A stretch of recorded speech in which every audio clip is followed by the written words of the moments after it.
Di sebuah kantor mewah di Batavia, seorang pejabat VOC duduk di balik meja kayu jati. Di depannya, tumpukan uang perak berserakan, bukan dari gaji, tapi dari pungutan liar yang ia bebankan kepada para pedagang pribumi. Di luar sana, rakyat kelaparan, bekerja tanpa upah yang layak. Tapi di dalam ruangan ini, korupsi bukan sekedar kejahatan, melainkan kebiasaan, budaya yang diwariskan dari satu generasi ke generasi berikutnya. Berabad-abad telah berlalu, Indonesia telah merdeka, rezim berganti, namun satu hal yang tetap sama. Korupsi tidak pernah benar-benar hilang, dari istana hingga kantor-kantor pemerintahan, dari meja negosiasi hingga proyek infrastruktur. Uang haram terus mengalir, membangun kekayaan bagi segelintir orang, sementara jutaan lainnya hidup dalam keterbatasan. Mengapa korupsi begitu sulit diberantas? Apakah ini sekedar kesalahan individu atau ada sesuatu yang lebih dalam, sesuatu yang telah mengakar dalam sejarah bangsa ini? Inilah kisah panjang korupsi di Indonesia, sebuah warisan yang terus hidup, melampaui zaman, melampaui rezim, dan mungkin tidak akan benar-benar mati.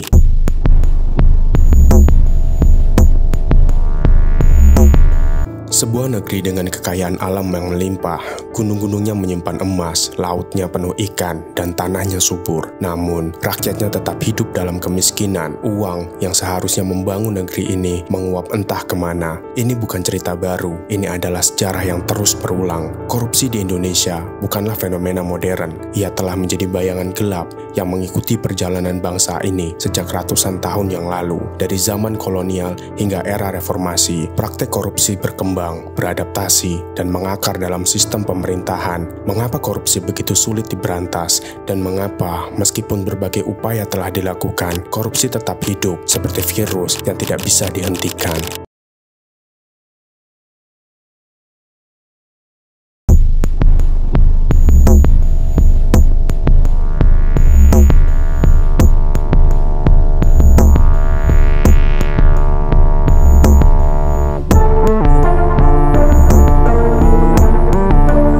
Tahun 1902 di Eropa, sebuah kongsi dagang bernama VOC baru saja berdiri. Misinya sederhana, menguasai perdagangan rempah-rempah dari Nusantara. Tapi seiring waktu, VOC bukan hanya menjadi perusahaan dagang, melainkan mesin korupsi terbesar di dunia. Di tanah Jawa, para pejabat VOC hidup seperti raja. Mereka memaksa petani menjual hasil bumi di tengah harga yang murah, lalu menjualnya dengan harga berlipat ganda di pasar Eropa. Salah satu sistem yang paling kejam adalah Pringerstillsel, priangan, di mana kopi yang ditanam rakyat dipaksa dijual dengan harga yang ditentukan pejabat korup. Pajak dinaikkan sewenang-wenang dan hasilnya masuk dalam kantong VOC.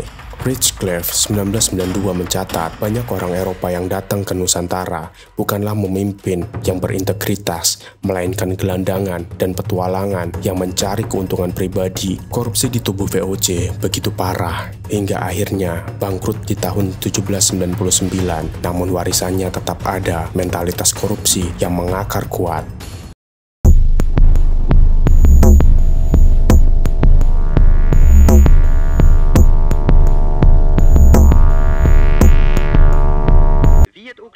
Iets heb gegeven of beloofd, nog geven zal.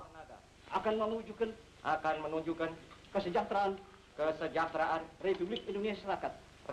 Ik zweer dat ik het welzijn van de Republiek Indonesia Serikat naar mijn vermogen zal bevorderen. Indonesia merdeka, rakyat bersorak, berharap kehidupan yang lebih baik, tapi ternyata korupsi masih tetap ada. Era Soekarno diwarnai krisis ekonomi, inflasi meroket, dan pejabat memanfaatkan situasi ini untuk kepentingan pribadi. Nasionalisasi perusahaan asing yang seharusnya memperkuat ekonomi justru menjadi ladang korupsi baru. Militer yang ditugaskan mengelola perusahaan seringkali menyalahgunakan dana negara. Transparansi Internasional menggambarkan Indonesia saat itu sebagai negara dengan tingkat korupsi yang mengkhawatirkan. Proyek-proyek besar seperti Manipol USDEC dan pembangunan infrastruktur sering disalahgunakan. Pejabat negeri hidup mewah, sementara rakyat harus berjuang dengan harga-harga yang melambung tinggi.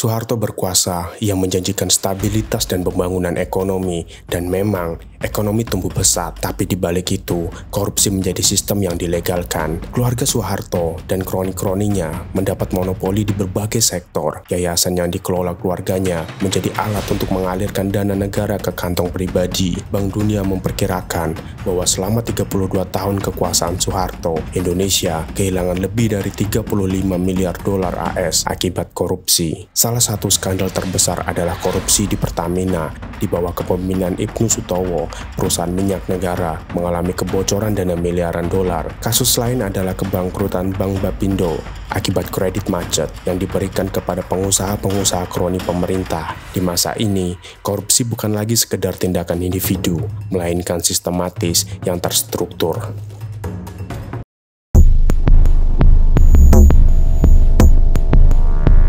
Kerusuhan Mei 1998, sejak lahirnya reformasi di Indonesia. 1998, rakyat turun ke jalan, Soeharto dilengser, reformasi dimulai. Komisi Pemberantasan Korupsi atau KPK dibentuk pada tahun 2002, dan sejak itu, berbagai pejabat tinggi, mulai dijerat hukum, menteri, gubernur, hingga anggota DPR, ditangkap karena korupsi. Ada harapan bahwa korupsi akan berkurang, namun data berkata lain. Menurut Indonesia Corruption Watch atau ICW, pada tahun 2023 ada sekitar 791 kasus korupsi dengan 1.695 tersangka. Indeks Persepsi Korupsi atau IPK Indonesia berada di angka 34, turun ke peringkat 115 dunia. Badan Pusat Statistik atau BPS mencatat bahwa perilaku anti korupsi di masyarakat mengalami penurunan. Kasus-kasus besar tetap terjadi, korupsi dana bansos, korupsi di Pertamina, hingga suap dalam proyek infrastruktur.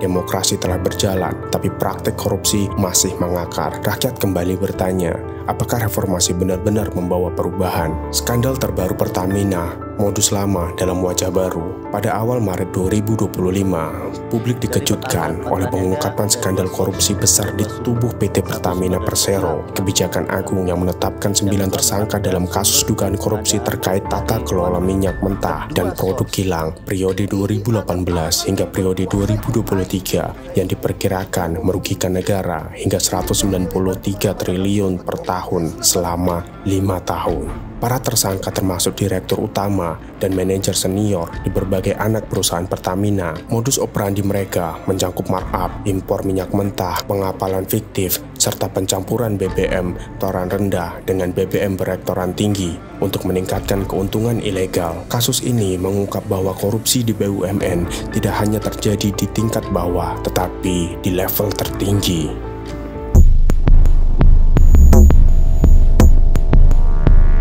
Korupsi telah menjadi bagian dari sejarah Indonesia, VOC, hingga era reformasi. Ia terus beradaptasi dengan zaman. Para pemimpin silih berganti, tapi praktik korupsi tetap bertahan. Bisakah kita memberantasnya? Jawabannya tergantung pada hukum yang tegas, transparansi pemerintah, dan kesadaran masyarakat. Jika sistem politik dan birokrasi tetap seperti sekarang, maka korupsi akan terus berevolusi, mencari celah untuk terus bertahan. Sejarah telah menunjukkan bahwa korupsi tidak pernah benar-benar hilang, tapi apakah kita akan membiarkannya terus berulang atau saatnya kita mengubah sejarah itu sendiri?